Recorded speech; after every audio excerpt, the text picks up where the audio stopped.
साथ दिल्ली से जुड़े हुए हैं। सहगल साहब, बहुत शुक्रिया इतने सब्र के साथ सबको सुनने के लिए।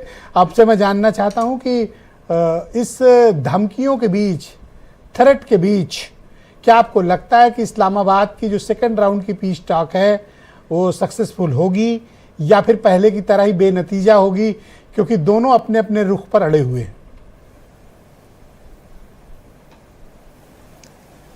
इसमें किसी प्रकार का कोई शक नहीं कि दोनों ही अपने अपने रुख के ऊपर अड़े रहेंगे, लेकिन बातचीत ज़रूर होगी। लेकिन बातचीत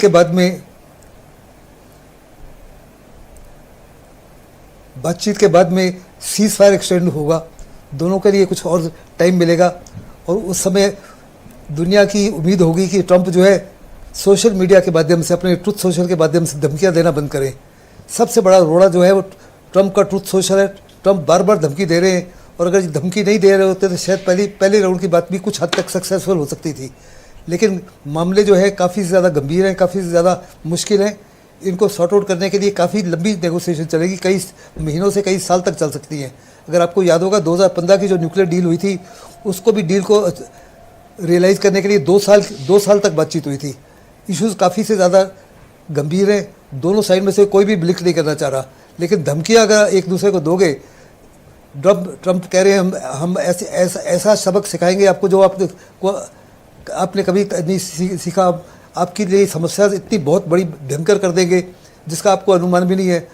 लेकिन IRGC साफ तौर पे कह रही है और ईरान साफ तौर पे कह रहा है कि हमारे पास ऐसे कार्ड्स हैं जिससे हम आपको इतना बड़ा नुकसान पहुंचाएंगे जिसकी आपको अपेक्षा ही नहीं है। सो दोनों एक दूसरे को ज़बरदस्त धमकियाँ दे रहे, दोनों एक दूसरे को एक किस्म से आपको लगता है कि अमेरिका साइकोलॉजिकल वॉरफेयर कर रहे और दोनों एक हार्मूज के कंप्लीट ब्लॉकेट के बाद ईरान के तेवर कुछ नरम पड़े या नहीं? ईरान के तेवर बिल्कुल नरम नहीं पड़े। धमकी के नीचे किसी के तेवर नरम पड़ ही नहीं सकते।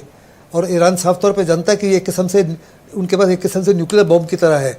स्ट्रेट ऑफ हॉर्मूज जो है उसको किसी प्रकार से वो कॉम्प्रोमाइज़ नहीं करेंगे टिल सच टाइम अमेरिका बड़े कंसेशन देने के लिए तैयार ना हो जाए। उनको कुछ बड़ी सैंक्शन दे, उनके जो एसेट्स फ्रीज किए हुए हैं उनको डीफ्रीज करे, उनको कुछ और सैंक्शन दे। जब तक उनको कुछ मिलेगा नहीं, वो किसी प्रकार से स्ट्रेट ऑफ हॉर्मूज को खाली नहीं करेंगे। और स्ट्रेट ऑफ हॉर्मूज को अगर खाली नहीं करते तो मिडल ईस्ट में हमेशा ही जितने भी बाकी देश हैं वो एक किस्म से उनके दबाव के नीचे रहेंगे। जहाँ तक सऊदी अरेबिया का तल्लुक है, कुवैत का तल्लुक है, UAE का तल्लुक है, जॉर्डन का तल्लुक है, बाकी हमारे साथ प्रोफेसर अरुण कुमार जी इंग्लैंड से जुड़े हुए हैं, उनकी बात आपने सुनी होगी सहगल साहब। उनका ये कहना है कि ये जो सेकंड राउंड की भी पीस टॉक है वो US लेड है, यानी US की इनिशिएटिव पे हो रही है, उनके कहने पे हो रही है। तो इसमें परफॉर्मेंस का या सक्सेसफुल होने का पूरा प्रेशर या फेल होने का सारे खामियाजा ये सारा का सारा अमेरिका के ऊपर पड़ रहा है, ईरान पर नहीं।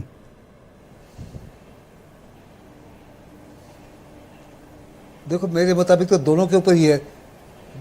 इस समय सारी दुनिया की नज़र है इन पीस टॉक्स के ऊपर। सारी दुनिया चाहती है कि किसी न किसी तरीके से कोई समझौता हो, क्योंकि सारी की दुनिया इसका जी मुसीबत को झेल रही है। बहुत शुक्रिया सहगल साहब, कृपया हमारे साथ बने रहिएगा। मैं इस डिबेट को आगे बढ़ाना चाहता हूँ। संजीव श्रीवास्तव, फॉरेन मामलों